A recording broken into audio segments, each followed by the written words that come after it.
Sign it, Emma. Stop wasting my time. My husband's voice dripped with contempt as he slid the divorce papers across our marble kitchen counter, the same counter where he'd once fed me strawberries and champagne on our first anniversary. His Rolex caught the light as he tapped his manicured fingers impatiently, and I noticed something I'd been too broken to see before: he was enjoying this. 3 years, I whispered, my hands trembling. 3 years of marriage, and this is how it ends. He laughed. Actually laughed. That cold, cruel sound I'd grown to fear over the past 2 years. Emma, sweetheart, let's be honest. You got 3 years with a billionaire. Most women like you don't even get 3 months. You should be grateful I kept you around this long. Women like me.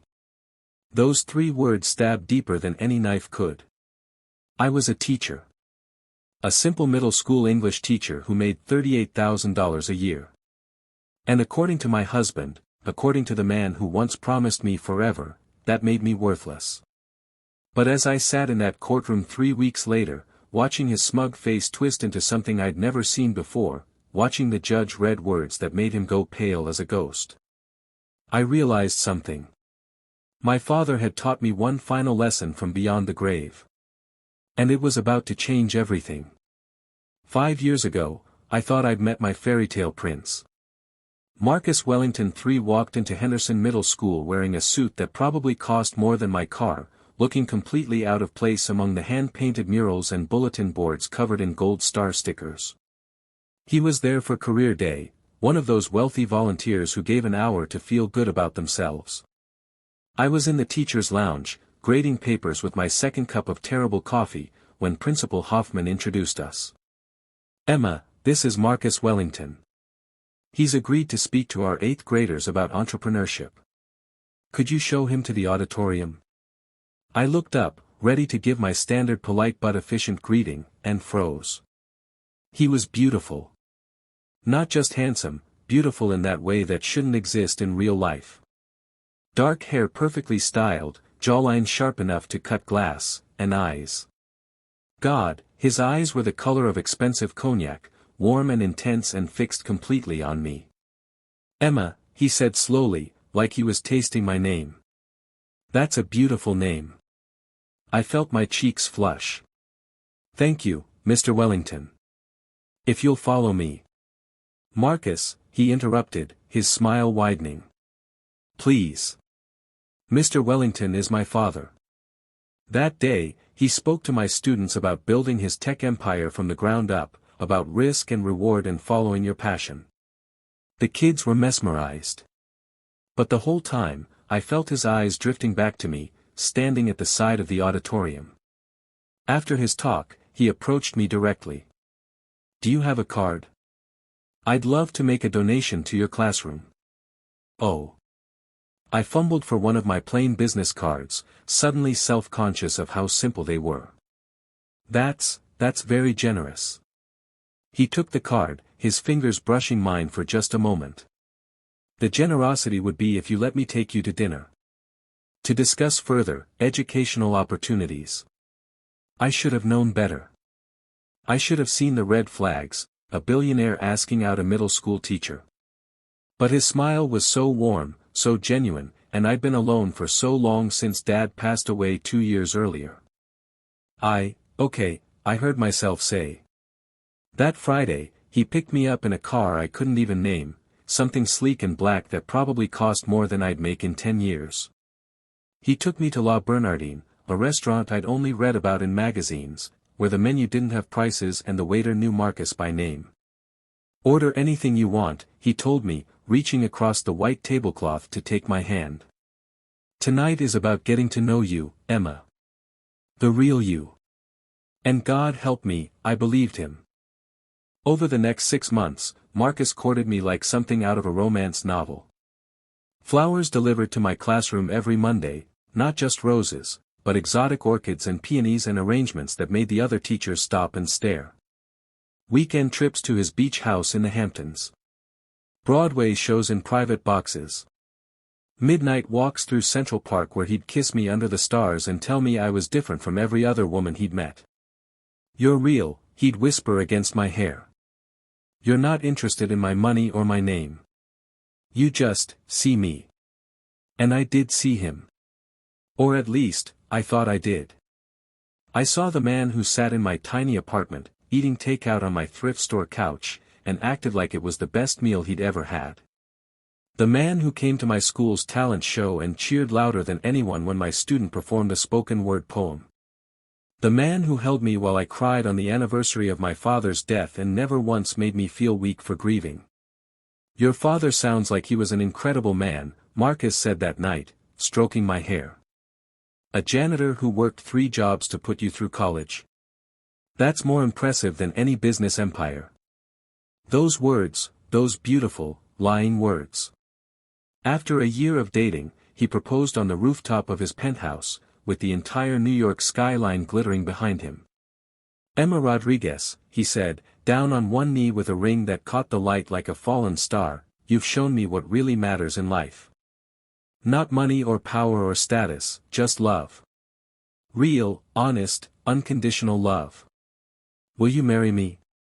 Through my tears, I said yes.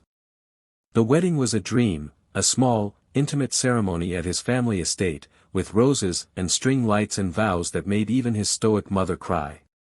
He'd wanted something bigger, more lavish, but I'd asked for something simple. I just want to marry you, I'd told him. All the rest doesn't matter. That's why I love you, he replied, kissing my forehead. You keep me grounded. Our first year of marriage was everything I'd hoped for. He continued taking me to those fancy restaurants, surprising me with weekend getaways, filling our penthouse with flowers. When I came home exhausted from parent-teacher conferences, he'd have a bath drawn with rose petals and champagne waiting. You work so hard, he'd say, massaging my shoulders. Your students are so lucky to have you. I'm so lucky to have you. I fell asleep every night thinking I was the luckiest woman alive. I should have known it was too perfect to last. The change started so gradually, I almost didn't notice it. 6 months into our second year of marriage, the flowers stopped coming. When I mentioned it, Marcus waved it off. We're married now, Emma. I don't need to court you anymore. That's just what boyfriends do. Something in his tone made my stomach clench, but I pushed it away. We were married. We were partners. This was normal, wasn't it? The settling into comfortable routine. Then the date nights became less frequent. Once a week became once a month became, I'm too busy with work, Emma, you understand, right? I tried to understand. Marcus ran a multi-billion-dollar company. Of course he was busy. But then came the family dinner that changed everything. It was at his parents' estate in Connecticut, a sprawling mansion that still intimidated me even after a year of marriage. His mother, Patricia, had organized it to celebrate Marcus's brother's engagement to a corporate lawyer. The dining room glittered with crystal and silver, and I felt out of place in my simple dress from Macy's. So, Emma, Patricia said, her tone sweet but with an edge I'd learned to recognize, are you still teaching? The way she said teaching, like it was a quaint hobby instead of my career, my passion. Yes, I replied, straightening my spine. I actually just got nominated for Teacher of the Year in my district. How nice, she said, taking a sip of wine. Marcus's brother's fiancée, Caroline, leaned forward with what seemed like genuine interest. That's wonderful. Teaching is so important. What grade do you teach? 8th grade English. It's challenging, but... She teaches middle school, Marcus interrupted, his voice flat. For a very modest salary. The table went quiet. I turned to look at my husband, confused by his tone. Marcus. What Emma means, he continued, not meeting my eyes, is that she works at an inner-city public school making, what, $38,000 a year. My face burned. Marcus, why would you? I'm just being honest, darling. No need to be embarrassed about your circumstances. Someone has to teach the poor kids, right? He said it with a laugh, like it was a joke. His father chuckled. His brother smirked. Only Caroline looked uncomfortable, her eyes darting between us.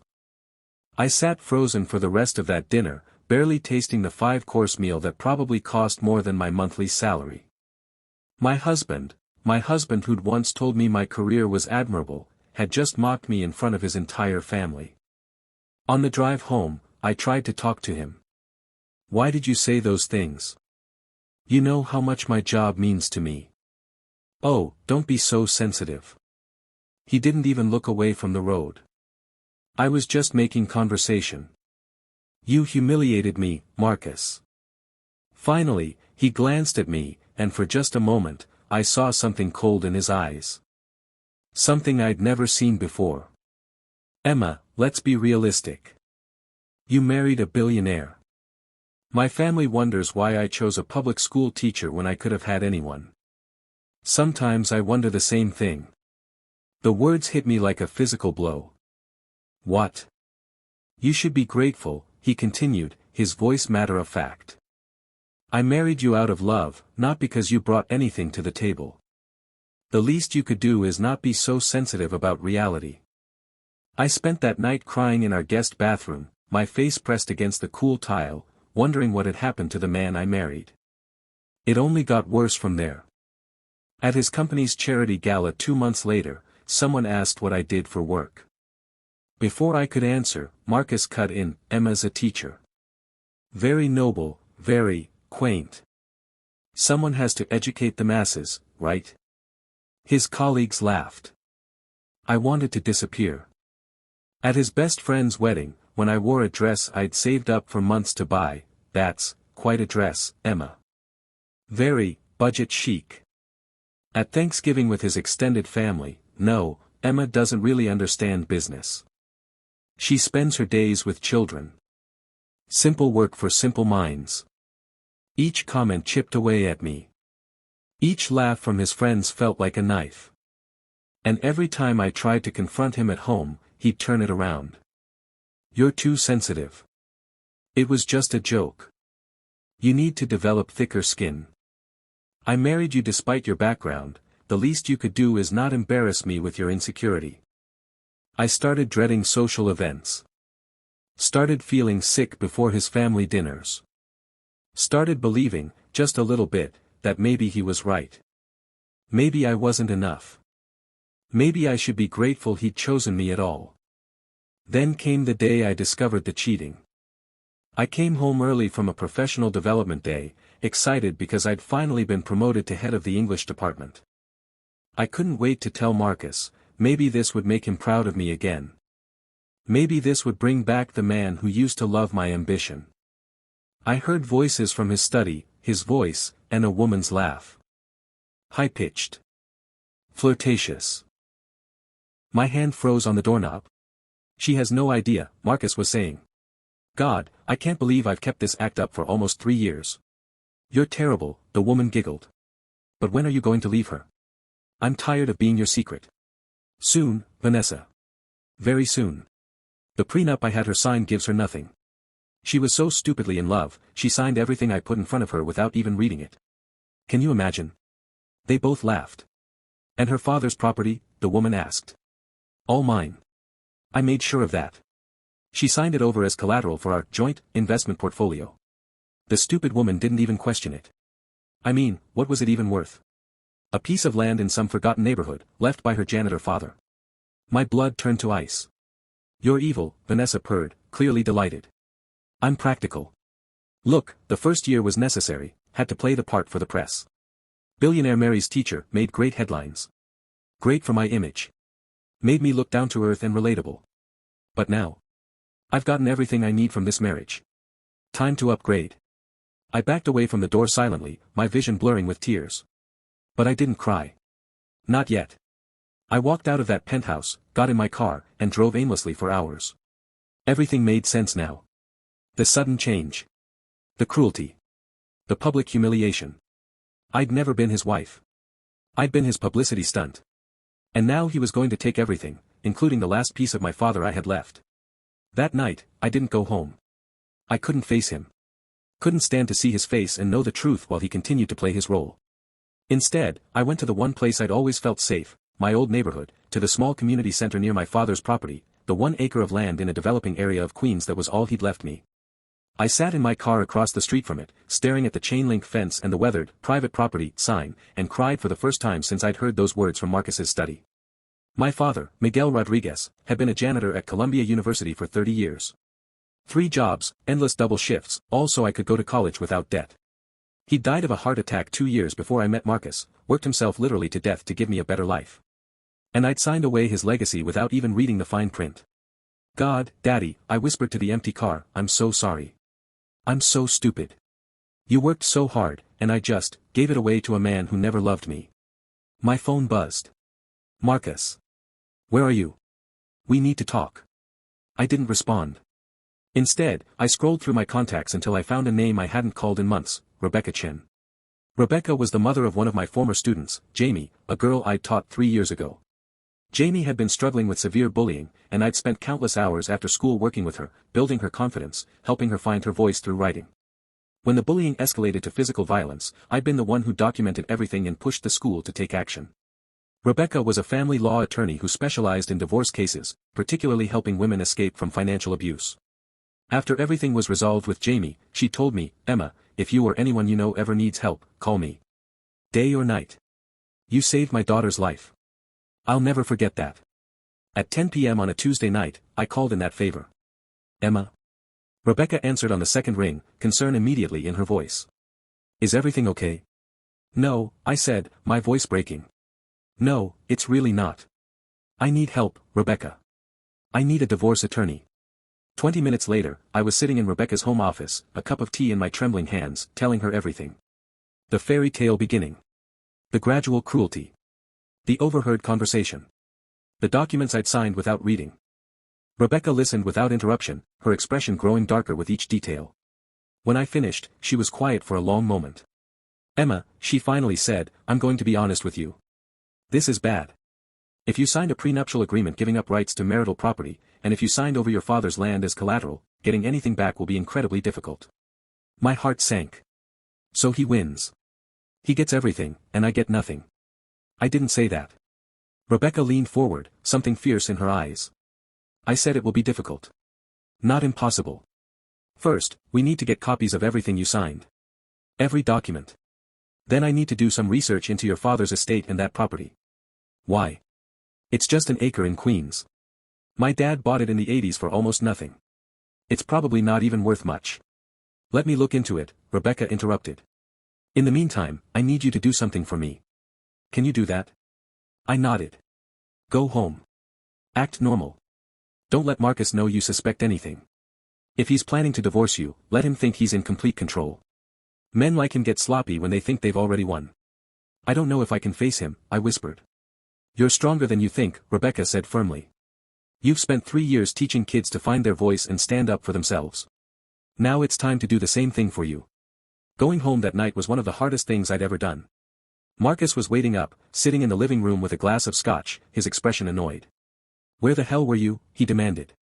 Professional development ran late, then I grabbed dinner with some colleagues, I lied smoothly, surprised by how easily the words came. I texted you. He looked at his phone, frowning. I hadn't texted him, but he was clearly too caught up in his own plans to notice. Whatever. We need to talk tomorrow. It's important. Okay, I said simply, then headed to our bedroom before he could see my hands shaking. Over the next 2 weeks, I played the part of the dutiful, oblivious wife. I went to work, came home, made dinner, and pretended I didn't notice the smell of perfume on his clothes or the way he smiled at his phone. Meanwhile, Rebecca was working behind the scenes. She called me one morning during my lunch break, her voice barely containing excitement. Emma, I need you to sit down. What is it? Did you find something in the prenup we can use? Better. Much better. Emma, when did your father pass away? 3.5 years ago.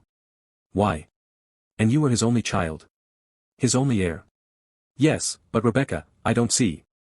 Emma, shut up and listen to me. I heard papers rustling. Your father, Miguel Rodriguez, won the New York State Lottery 6 months before he died. The world tilted sideways. What? $5.5 million. After taxes, he ended up with approximately $3.2 million. That's impossible.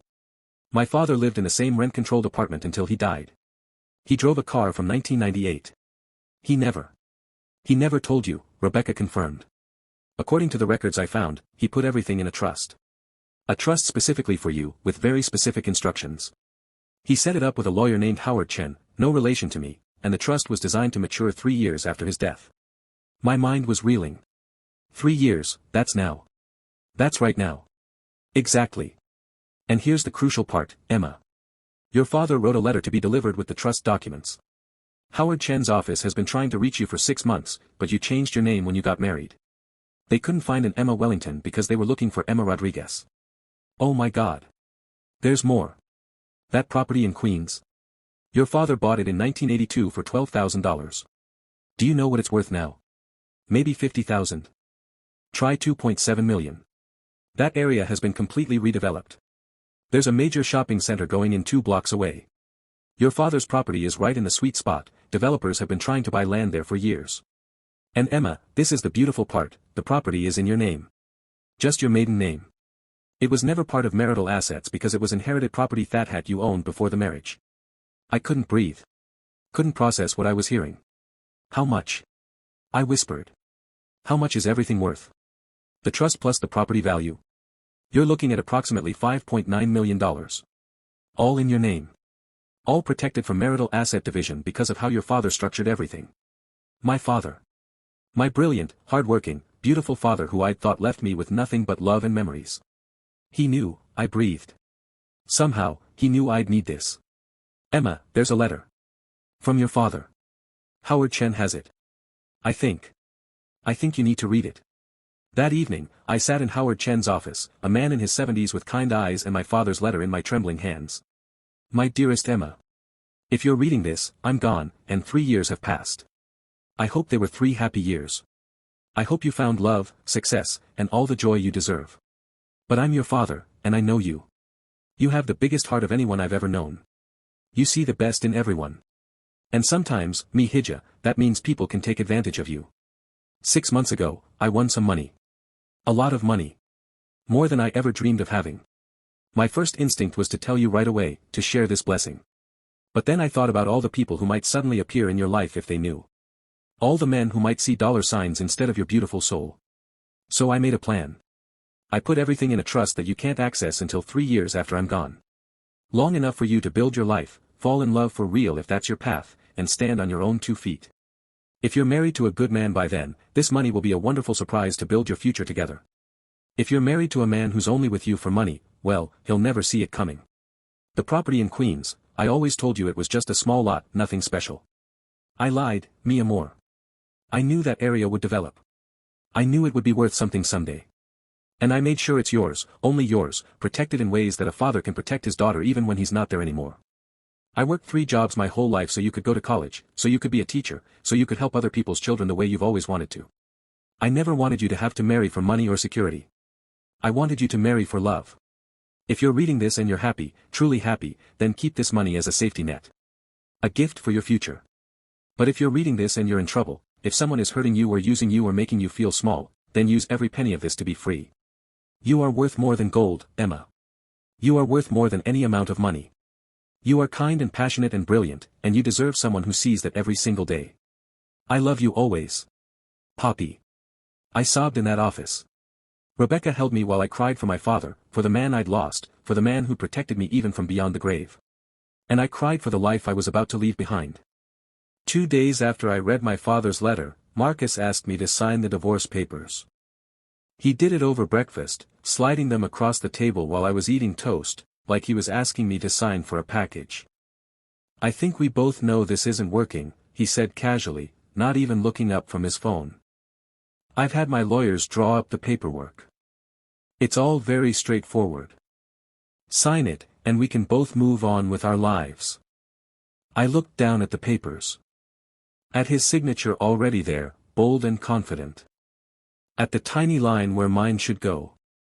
What do I get? I asked quietly. He finally looked up, one eyebrow raised. What do you get? Emma, you get your freedom. Isn't that enough? I mean financially. From the marriage. He laughed. That same cruel laugh I'd grown to hate. Nothing. You get nothing. Or did you forget the prenup you signed? The one that very clearly states that you entered this marriage with nothing and you'll leave with nothing? He leaned back in his chair, studying me. Although I suppose I'll let you keep your clothes. I'm not a monster. And my father's property? Something flashed in his eyes. Triumph. That's part of our joint investment portfolio now. Marital asset. That stays with me. I see. Emma, don't drag this out.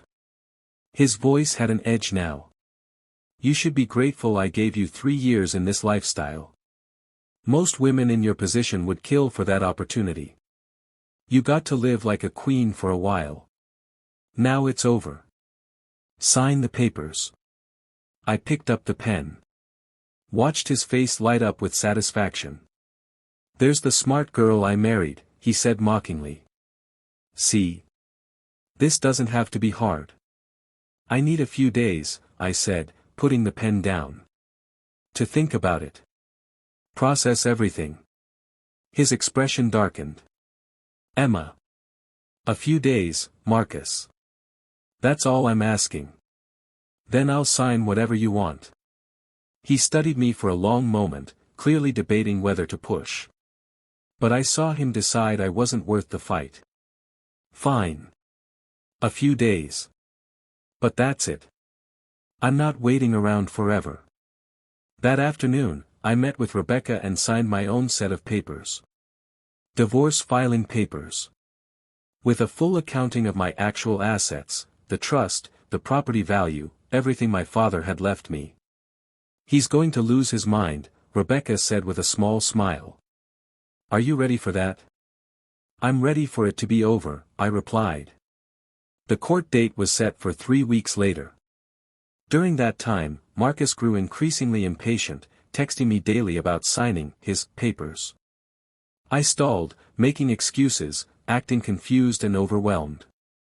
You're really going to drag this out, he snapped one night over dinner. What exactly do you think you're going to get, Emma? You have nothing. You are nothing without me. I took a bite of the expensive meal I hadn't ordered, paid for with his credit card, and smiled softly. You're right, Marcus. I'm sorry. I'll sign them before the court date. I promise. He relaxed, clearly satisfied that I knew my place. The night before our court appearance, he was practically giddy. I heard him on the phone with someone, probably Vanessa, laughing about how she's finally signing tomorrow, and I'll be free by dinner time. I packed a small bag that night. Just a few essentials. I wouldn't need much from this life. The next morning, we arrived at the courthouse in separate cars at Rebecca's insistence. Marcus was already there with his legal team, 3 attorneys in expensive suits, all wearing expressions that said this would be a quick, easy victory. He saw me walk in with just Rebecca and actually smirked. One lawyer? Really, Emma? This is just sad. Good morning, Marcus, I said calmly. We were directed to a conference room first for mediation, standard procedure. Marcus sat down confidently, his lawyers flanking him like guards. Let's make this simple, his lead attorney, a man named Richard something, began. Mrs. Wellington will sign the agreed-upon divorce settlement, which, as outlined in the prenuptial agreement, grants her no financial compensation from the marriage. Mr. Wellington will retain all marital assets, including property holdings. In return, Mrs. Wellington will be released from any debts or obligations. No, Rebecca said simply. Richard stopped mid-sentence. Excuse me. My client will not be signing those papers. Instead, we'll be filing our own petition. Rebecca slid a folder across the table. You'll find a full accounting of Mrs. Rodriguez's, she's returning to her maiden name, actual assets, which were not disclosed during the marriage as they were not accessible at that time. Marcus laughed. Assets? What assets? Emma, what is this? Some kind of bluff? Your client, Mr. Wellington, Rebecca continued calmly, defrauded Mrs. Rodriguez into signing over property that was her separate inheritance. We'll be filing for fraud, coercion, and seeking full restitution plus damages. This is ridiculous, Marcus sputtered, but I saw something flicker in his eyes. Uncertainty. Emma doesn't have any assets. Her father was a janitor who left her a worthless piece of land in Queens. That worthless piece of land is valued at $2.7 million, Rebecca interrupted. And that's just the beginning. The room went silent. Marcus's lawyers were frantically opening the folder, and I watched the color drain from their faces. This can't be right, Richard muttered. The trust alone is $5.9 million, Rebecca confirmed. In total. All of it in my client's name alone, protected from marital asset division as inherited property. Marcus stared at me like he'd never seen me before. What the hell is this? Emma, what did you do? I didn't do anything, I said softly. My father did. He won the lottery and set up a trust. He protected me, Marcus. He protected me from people exactly like you. You lying bitch. Marcus started to stand, but his lawyers pulled him back down. I think we should take this to the judge, Rebecca said pleasantly. Don't you? 30 minutes later, we were in the courtroom. It was a smaller hearing room, just the judge, the lawyers, Marcus and me. Judge Patricia Martinez, a woman in her 60s with steel-gray hair and sharp eyes, reviewed the documents from both sides with careful attention. Let me make sure I understand this correctly, she said finally, looking at Marcus over her reading glasses. Mr. Wellington, you had your wife sign a prenuptial agreement stating she brought no assets to the marriage? Yes, Your Honor, Richard answered. That was accurate at the time. Was it? The judge interrupted. Because according to the trust documents, Mrs. Rodriguez's father set up this trust before his death, which was before she even met Mr. Wellington. The fact that she couldn't access it doesn't mean it didn't exist. Richard's jaw tightened. Your Honor, we had no knowledge. And this property in Queens, the judge continued. Mr. Wellington, did you have Mrs. Rodriguez sign documents making this property part of your joint investment portfolio?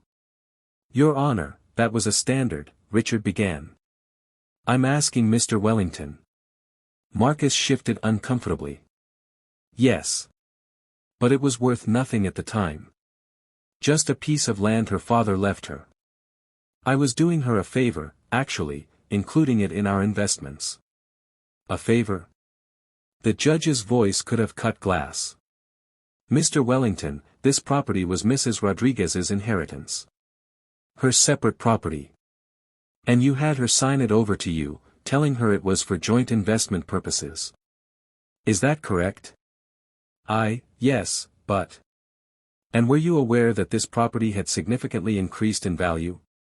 Marcus hesitated just a moment too long. No.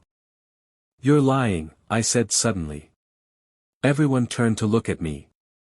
You told Vanessa, your girlfriend, that you tricked me into signing over my father's property. I heard you. You said, and I quote, she signed it over as collateral for our joint investment portfolio. The stupid woman didn't even question it. The courtroom went dead silent. Emma, Marcus's face went from pale to red. You can't prove. I recorded it, I said quietly. I hadn't, but I watched him panic, and I knew. That day I came home early. I recorded the whole conversation. Rebecca gave me the slightest nod. We both knew I was bluffing, but Marcus didn't. Your Honor, Rebecca interjected smoothly, we have documentation showing that my client's husband has been engaging in a calculated pattern of financial abuse and fraud.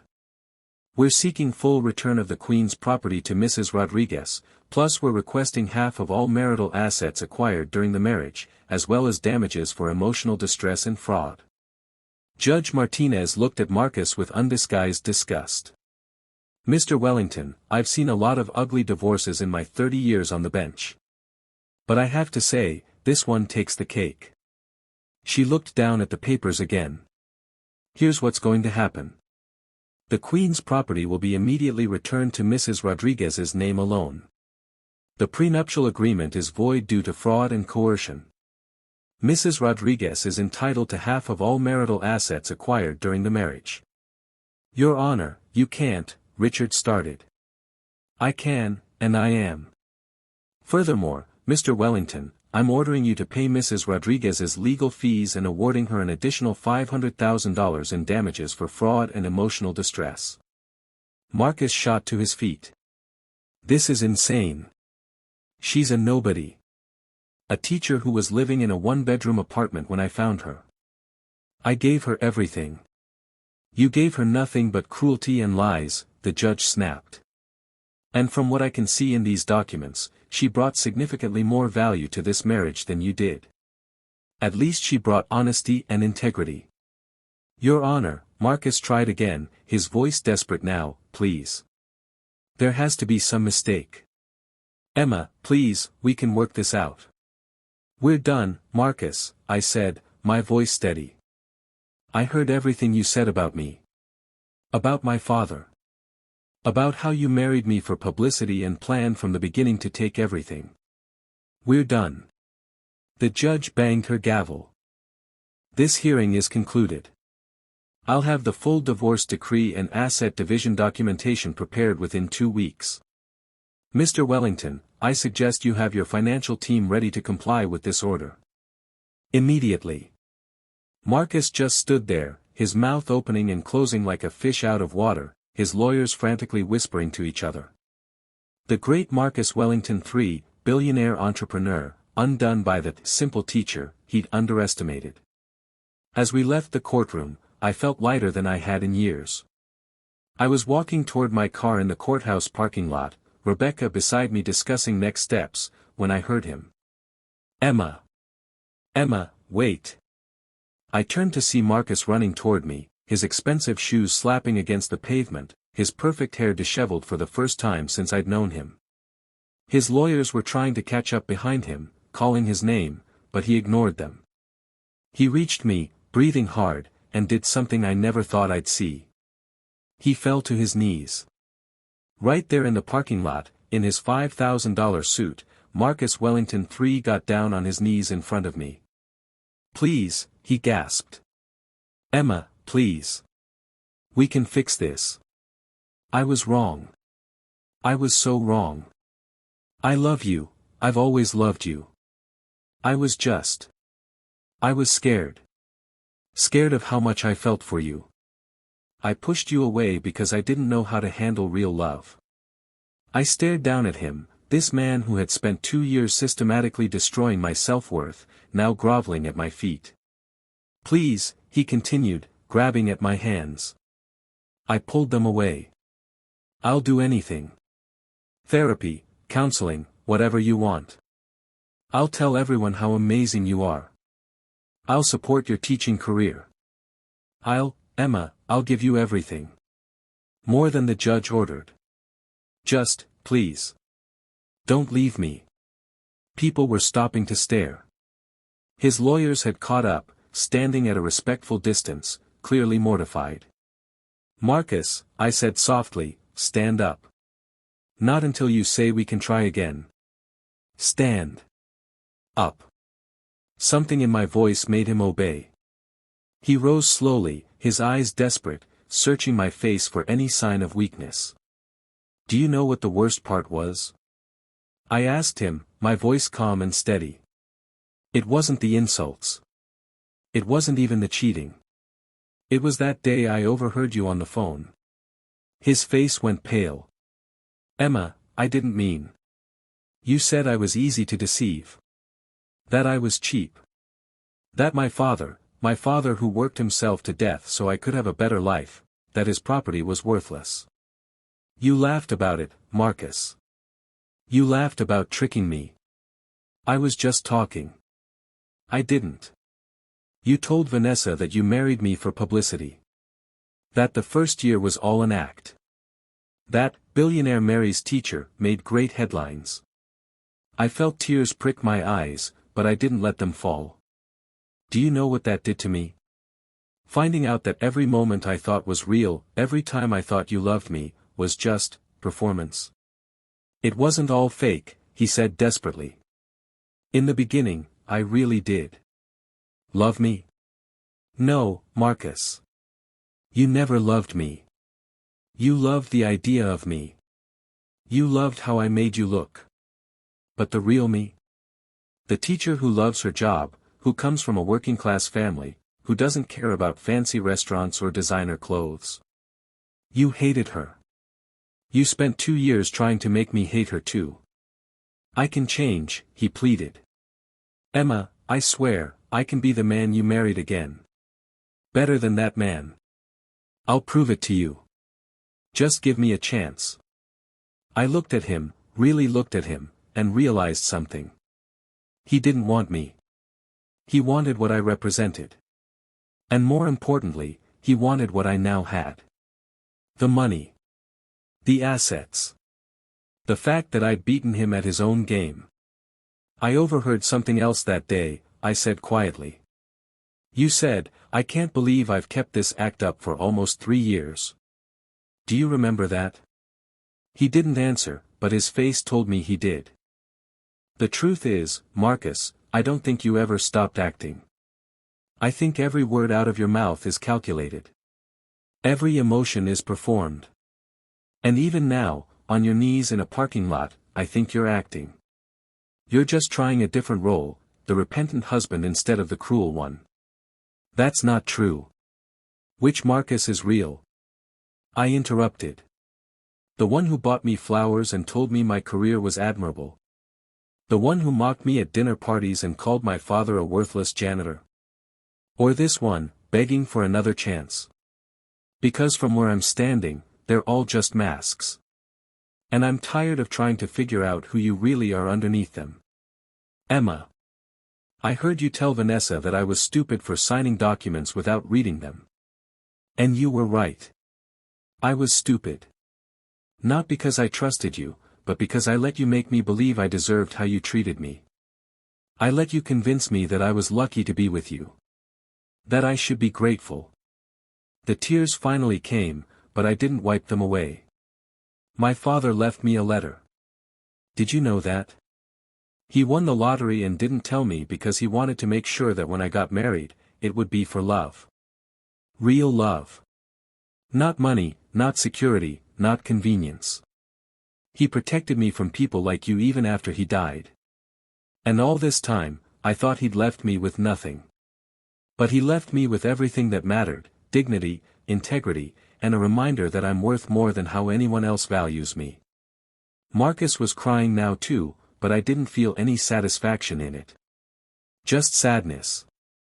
Sadness for the time I'd lost, for the person I'd almost become, for the marriage I'd thought was real. I'm not giving you another chance, I said firmly. Not because I can't forgive you, but because I finally respect myself enough not to. You didn't just break my heart, Marcus. You tried to break my spirit. You tried to make me small so you could feel big. And I almost let you do it. Please, he whispered one more time. Emma, I'm begging you. I know, I said gently. But my answer is no. Sign the divorce papers. Let me go.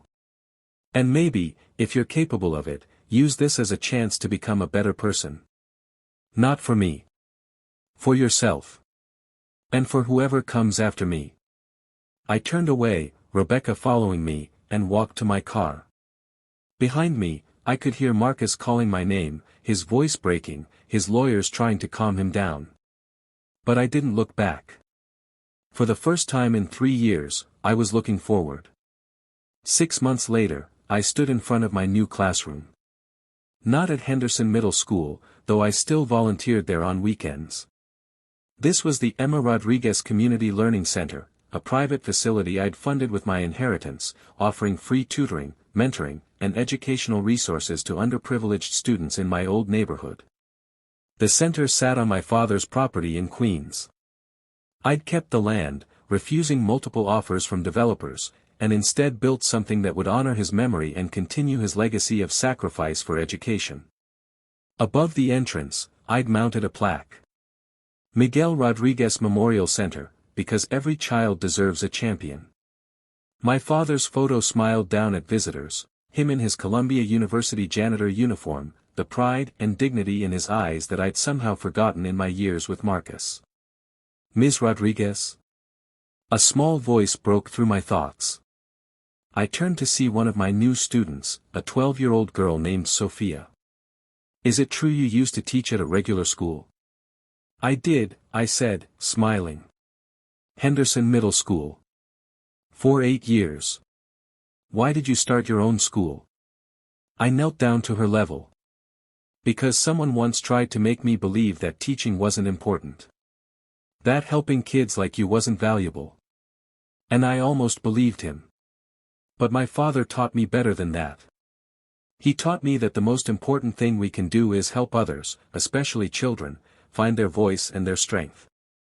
Sophia considered this seriously. Was your father a teacher too? In a way. He was a janitor, but he taught me more than anyone else ever did. He taught me about hard work, and dignity, and protecting the people you love even when you're not there anymore. He sounds nice. He was the best person I ever knew. That evening, I sat in my modest apartment, not the penthouse I'd shared with Marcus, but a comfortable 2-bedroom in my old neighborhood, and checked my phone. I'd learned to disconnect from it during work hours, focusing instead on my students and the center. There was an email from Rebecca, final divorce decree filed. It's officially over. Congratulations on your new beginning. There was a text from one of my former Henderson students, now in college, Ms. R. Just wanted you to know I got an A on my English paper. Still using the techniques you taught me. Thank you for never giving up on me. And there was a voicemail from an unknown number. Curious, I listened. Emma, it's Marcus. His voice was quiet, subdued. I know you blocked my personal number, so I'm calling from a new phone. Don't worry, I'm not calling to beg again. I heard about your learning center. I drove by it last week. It's beautiful. Really beautiful. And I wanted you to know, you were right. About everything. I've been in therapy, trying to understand why I became the person I was with you. Trying to figure out who I really am under all the masks, like you said. I don't know if I'll ever find that person, but I'm trying. Not for you. Not to win you back. But because you deserved better. And maybe someday I can be better. For someone else. Anyway. I'm sorry. For all of it. Goodbye, Emma. I listened to the message twice, then deleted it. Not out of anger or bitterness, but because that chapter of my life was closed. Marcus Wellington was a lesson I'd learned, a mistake I'd survived, and a reminder of what I would never accept again. I opened my laptop and began drafting next semester's curriculum for the Learning Center. We were expanding, adding an art program and a STEM lab. More students meant more hope, more futures changed, more kids who would know they were valued. My phone buzzed with one more message, this time from my former colleague at Henderson, Maria, Emma. Just heard one of your old students, Jamie Chen, got accepted to Harvard with a full scholarship. She told the admissions committee that you were the reason she found her voice. You're changing lives, girl. Your dad would be so proud. I set down my phone and looked at the photo of my father on my desk, the two of us at my college graduation, his arm around me, his smile so wide it practically split his face. I hope you're proud, Poppy, I whispered. I'm trying to live up to what you taught me. Every single day. The photo didn't answer, of course. But somehow, I knew.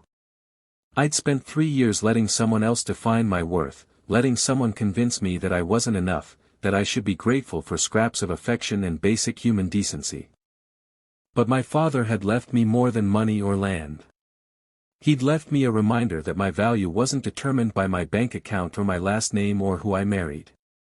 It was determined by who I was, by how I treated others, by the lives I touched, by the legacy I chose to build. Marcus had tried to take everything from me. And in a way, he'd succeeded. He'd taken my trust, my confidence, my belief in fairy tale endings. But in return, he'd given me something too, the knowledge that I could survive betrayal and come out stronger. That I could stand up for myself even when my voice shook. That I could walk away from a beautiful lie and build an honest life.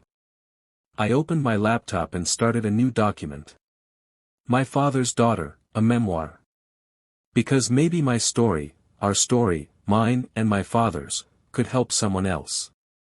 Maybe some other woman in some other marriage would read it and realize that she deserved better.